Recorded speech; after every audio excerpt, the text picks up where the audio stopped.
county recorder to open an investigation or conduct an audit of some of the land records there.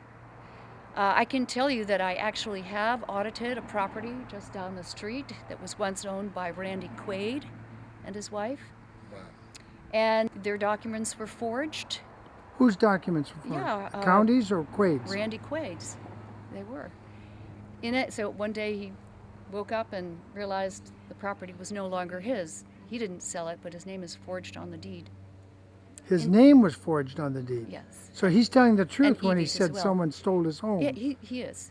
Yeah. Wow. And he's still hiding in Canada? I wrote a letter in support of their petition to have their passports returned. I know they came into the States in Vermont, and I think they were successful in doing that, but I don't know where they are right now or what their circumstances are.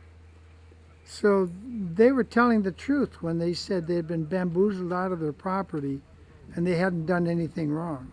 Well, I can't go so far as to say that because there's a lot of missing information surrounding the real estate agency who actually sold that property to a family by the name of Berman, who I think Randy and Evie knew through their acting careers. I forget what his position was in the studio, but in any event, there really is.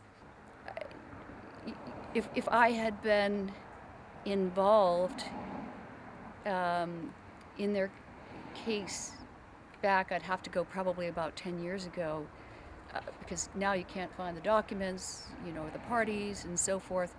But I think that there would be grounds for a criminal investigation of what happened there.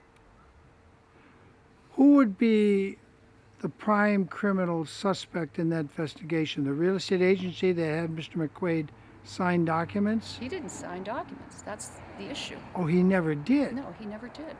And actually, Evie kept some very good records, and she could prove that Randy was making a movie in some other state on that date. And she apparently wasn't around either, and certainly, and the way the numbers work just don't make any sense because they lost money selling a property that had increased in value.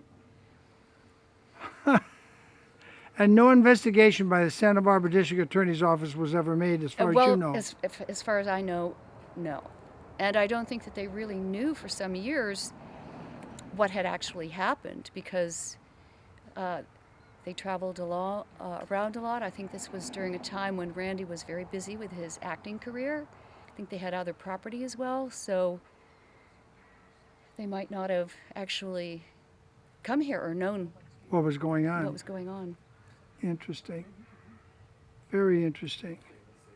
So someone else now legally owns their property, or is their title in jeopardy because of what happened to the Quaids? It could very well still be in jeopardy.